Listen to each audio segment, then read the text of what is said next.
Bonjour tout le monde.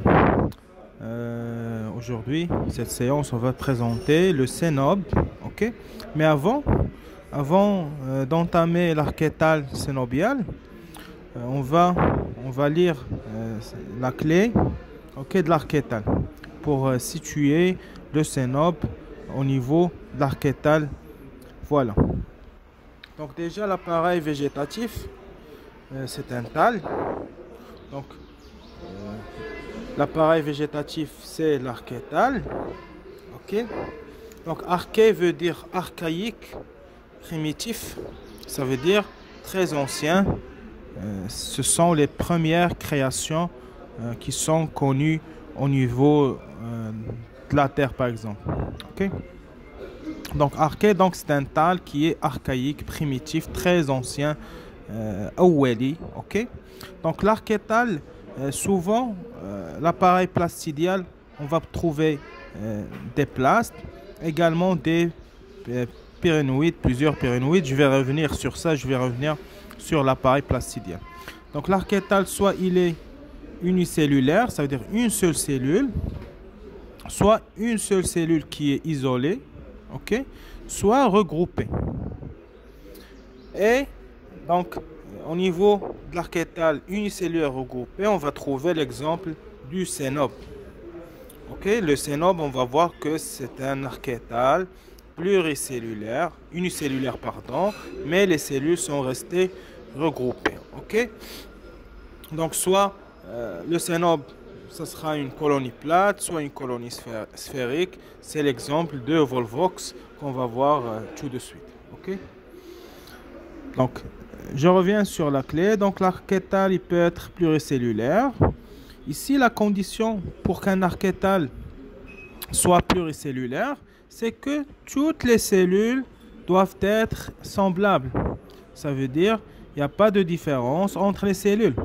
Donc, il n'y a pas une région spécialisée, par exemple, dans la reproduction. Il n'y a pas une zone spécialisée dans la fixation. OK? Donc, je reprends. L'archétal pluricellulaire, pour qu'il soit pluricellulaire, toutes les cellules doivent être identiques. Ok? Toutes les cellules doivent être identiques. Vous allez me dire comment les cellules sont identiques et comment cet archétal, va assurer la reproduction. Donc, la réponse, elle est très simple, c'est que toutes les cellules assurent la reproduction. Donc, contrairement au prototal ou bien au thalacladome, donc il n'y a pas de spécialisation, il n'y a pas une structure spécialisée pour la reproduction. Les cellules sont identiques et semblables. Voilà, donc on va attaquer l'archétal cénobial. On va prendre l'exemple d'une colonie sphérique, l'espèce du Volvox. Alors, Volvox, en schéma, ça se présente comme ça, ok? C'est une structure sphérique. Donc on voit plusieurs cellules qui sont regroupées, ok? Donc c'est un archétal, pourtant c'est un archétal unicellulaire parce que les cellules sont regroupées, ok? Sinon,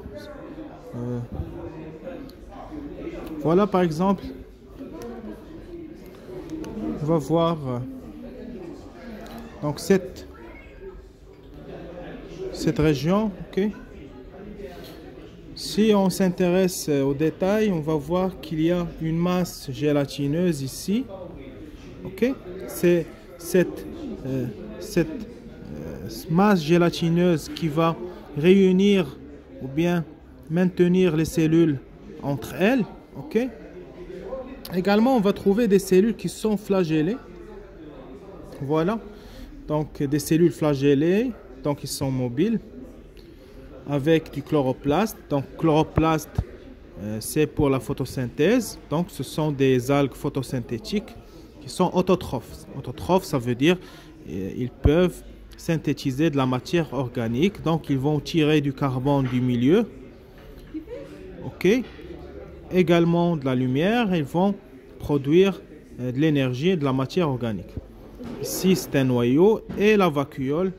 La vacuole, le rôle, c'est réguler le niveau d'eau, de l'excédent d'eau. Également, elle va stocker des minéraux tels que le calcium, etc. Ok?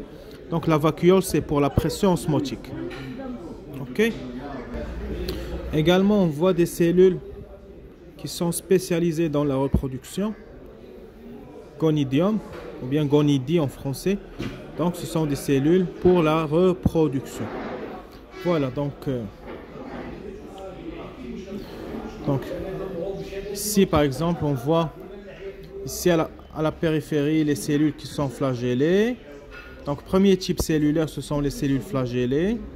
Deuxième type cellulaire, ce sont des cellules spécialisées pour la reproduction. Voilà. Donc voilà, donc c'est la même chose. Gonidium, masse gélatineuse. Ici les cellules flagellées ne sont pas spécialisées dans la reproduction. Non reproductive cells, donc ce ne sont pas des cellules pour la reproduction. Voilà, donc je fais un petit récap. Donc Cénobe, c'est un archétal unicellulaire regroupé. Ok, donc on va finir par ce schéma, pardon. Ok, donc là, c'est une colonie sphérique du Volvox. Donc ici, c'est écrit Al chlorophyllienne. On vient de voir les chloroplastes au niveau des cellules non reproductrices, les cellules flagellées mobiles. On a vu le chloroplaste. Donc cette fonction de photosynthèse, elle est assurée par les cellules non reproductrices. Voilà. Donc on voit bien les cellules à la périphérie qui sont flagellées. On voit bien les flagelles ici. Donc les flagelles, deuxième type cellulaire. Bon, les cellules flagellées, ce sont les cellules qui vont assurer la photosynthèse. Et bien sûr, on va lire les archétales cénobiaux ou cénobes sont formés d'un ensemble de cellules issues l'une des autres par division et maintenues ensemble. Donc c'est regroupé par une matrice gélatineuse. Voilà, merci.